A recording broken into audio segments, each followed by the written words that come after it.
Hey, what's going on, guys?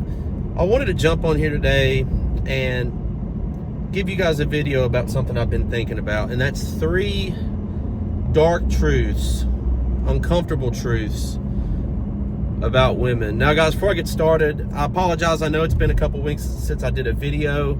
I was skateboarding a few weeks back and slammed pretty bad, and I had a pretty gnarly looking face for a few weeks. Still a little, whatever, but just thank you guys for sticking around. Anyway, I wanted to touch on this topic because I had a buddy get in a pretty nasty situation over this past weekend, and it reminded me of these 3 points that I'd kind of jotted down in my phone a few weeks back, and I wanted to go ahead and make a video touching on that. And the first one that I want to highlight that I think is the most important uncomfortable truth, dark truth about women, is that they can't love you the way that you want to be loved by them.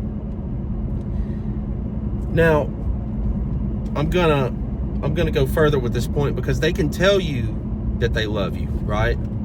She can hug you and kiss you and say, I love you. But what you guys have to understand is that word love in a woman's vocabulary is not necessarily the same as how you define love. And I want to make a very important distinction about the word unconditional, right?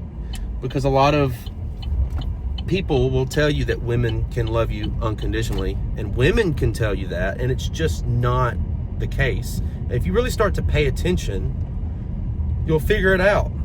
Men love women way more unconditionally than women love men. She's not going to be able to love you the way you want to be loved. The way that women love is they love you for your utility. They love you because you can provide. They love you for a monetary aspect.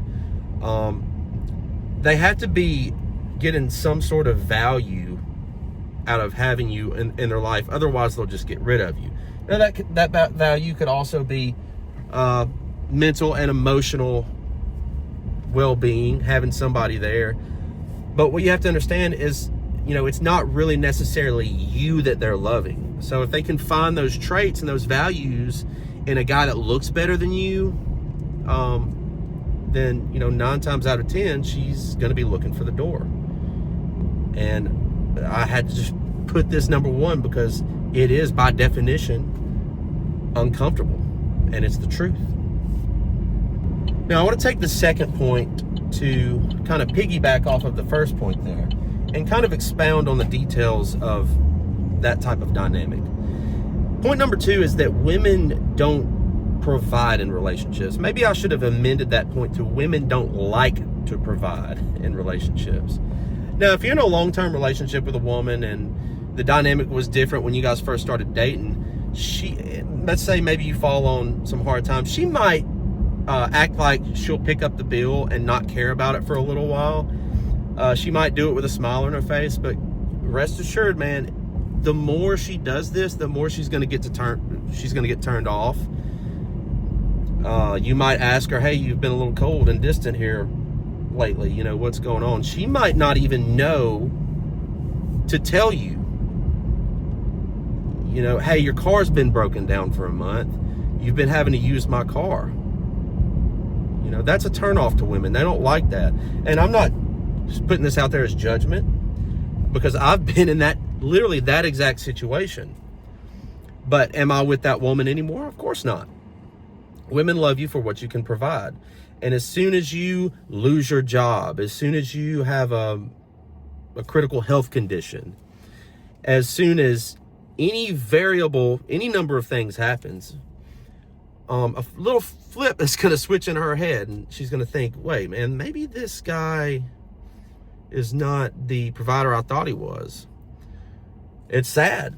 It sucks, man. It hurts to hear, I know, but you guys just got to internalize this. It's the truth. All right, fellas, last point, and not the most uncomfortable point, but probably the truest point.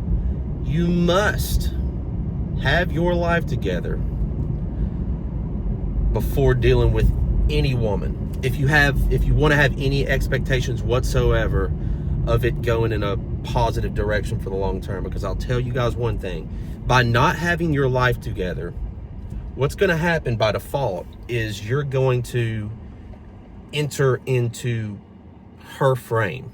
Basically, you're going to be infringing on her lifestyle. And the most common form of this comes in with a guy moving into a woman's domicile, right? Moving into her place, a place where she pays the light bill, she pays the rent or the mortgage. And a lot of you guys might be thinking, well, what if I jump in and pay 50-50? That's, what's the big deal there? Still a no-no. I guess the only time where I could see it might be an exception is if you guys get a new place together. But even still, she's going to have like an overstimulated sense of belonging there. It's always better when you have your life set up, you have your living space, you've got your house that you own, is what you really want, or you have your place that you rent, that you have everything set up the way you like.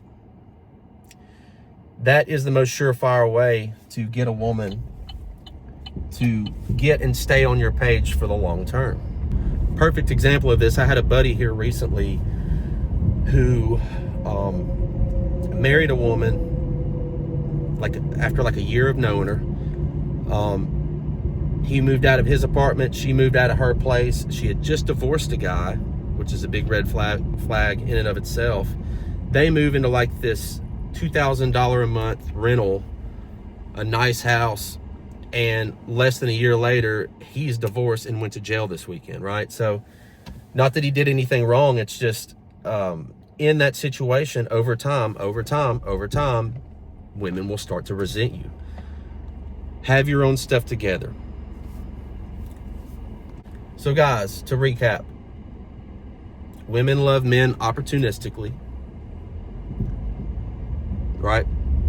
Women don't provide in relationships, and always have your stuff together before even thinking about dealing with a woman. And as always, keep moving forward.